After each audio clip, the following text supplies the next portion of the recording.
Assalamualaikum warahmatullahi wabarakatuh. Apa kabar anak-anak hebat? Tentu saja, alhamdulillah, luar biasa, Allahu Akbar.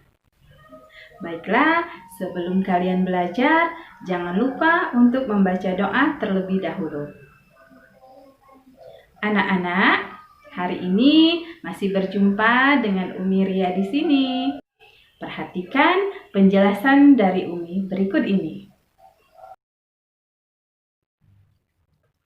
Kali ini Umi akan membahas muatan IPA KD 3.1 dan 4.1. Materinya itu mengenai perkembangbiakan hewan.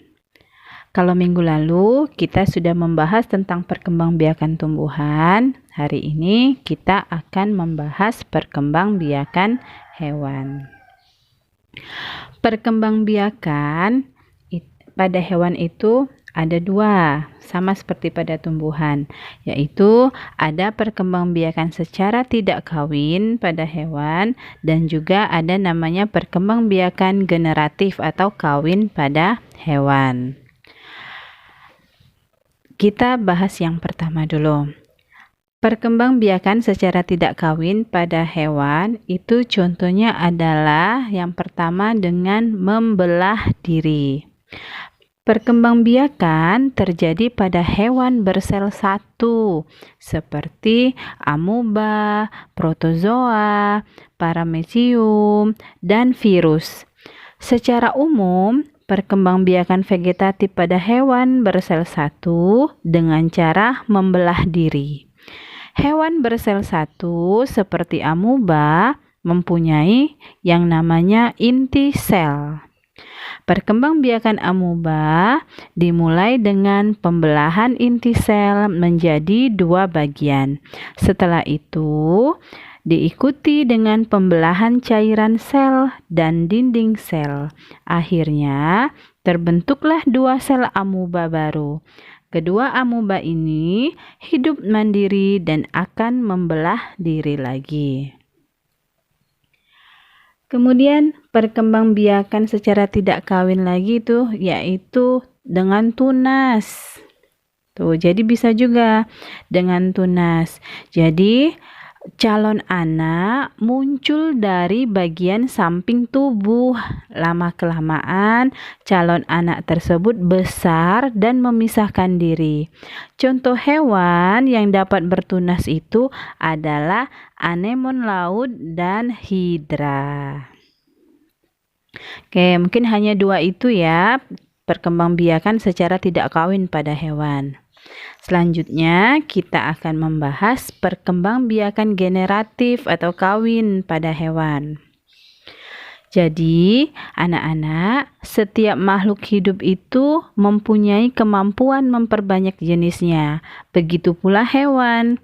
Hewan yang telah dewasa akan membentuk sel-sel kelamin. Hewan jantan akan menghasilkan sel kelamin jantan atau disebut sperma, sedangkan hewan betina akan menghasilkan sel kelamin betina atau sel telur atau biasa juga disebut dengan ovum. Perkembangbiakan generatif pada hewan diawali dengan perkawinan atau pembuahan. Pembuahan ini adalah peleburan antara ovum dengan sperma. Setelah terjadi pembuahan, terbentuklah yang namanya zigot. Zigot adalah sel telur yang telah dibuahi. Selanjutnya, zigot tumbuh menjadi janin. Kemudian janin tumbuh menjadi anak atau individu baru berdasarkan tempat pertumbuhan janinnya. Maka hewan bisa dikelompokkan menjadi ada hewan melahirkan atau juga disebut vivipar, kemudian hewan bertelur atau disebut juga dengan ovipar, dan hewan bertelur juga melahirkan yang biasa disebut ovovivipar. Baiklah, Umi akan jelaskan ciri-ciri dari ketiga kelompok hewan tersebut. Yang pertama, hewan melahirkan atau vivipar. Ingat ya, vivipar adalah hewan yang melahirkan anaknya. Hewan melahirkan atau vivipar mempunyai ciri-ciri. Apa ciri-cirinya? Ya tentu saja hamil. Janin itu tumbuh di dalam rahim induk betina. Kemudian janin memperoleh makanan dari induknya dengan perantara tali pusar atau plasenta. Kemudian ciri berikutnya, pertumbuhan janin itu relatif lambat. Kemudian bentuk tubuh anak yang lahir sama dengan bentuk tubuh induk. Mempunyai daun telinga. Ciri berikutnya, induk betina menyusui anaknya. Nah, hewan menyusui anaknya itu disebut dengan mamalia. Contoh hewan melahirkan banyak sekali, pasti kalian semua sudah tahu. Contohnya misalnya kambing, melahirkannya gajah, kucing, singa, tikus, kerbau, kelelawar, sapi, kuda, beruang, ikan paus, lumba-lumba, dan sebagainya. Nanti coba kalian cari contoh lainnya, hewan yang melahirkan atau hewan vivipar apa saja ya. Baiklah, selanjutnya Umi akan menyebutkan bagaimana ciri-ciri hewan bertelur. Hewan bertelur atau yang biasa disebut ovipar. Ovipar adalah hewan yang meletakkan telur di luar tubuh induk betinanya. Jadi hewan bertelur itu atau ovipar itu memiliki ciri-ciri juga. Ciri-cirinya bagaimana?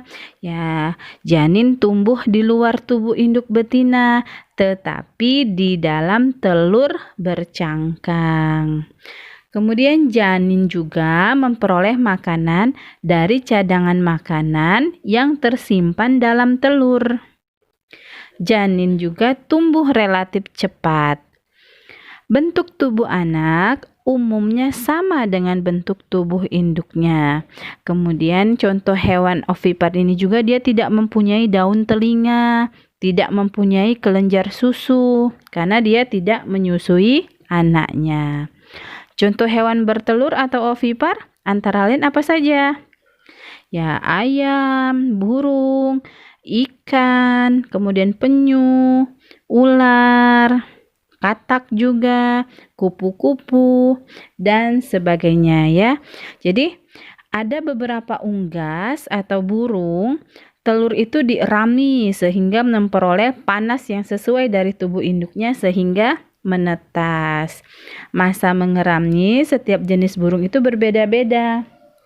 Misalnya, masa mengerami pada ayam itu adalah 21 hari.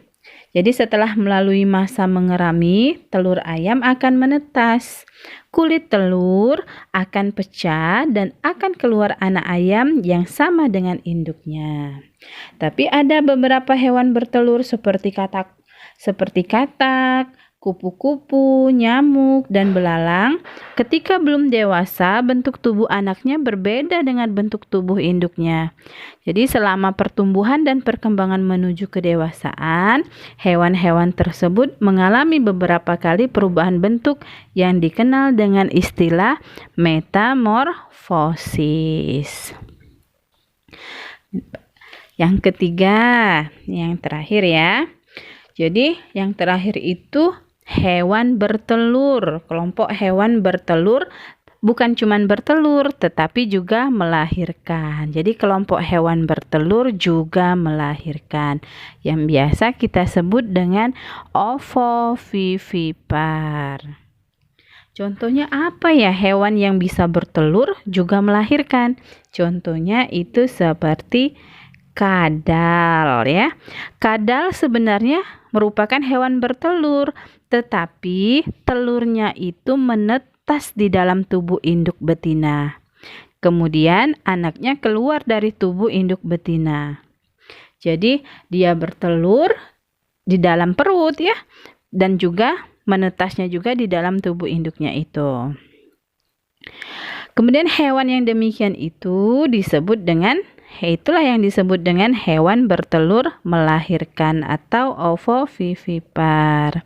Hewan lainnya yang termasuk ovovivipar itu antara lain beberapa jenis ular dan ikan hiu.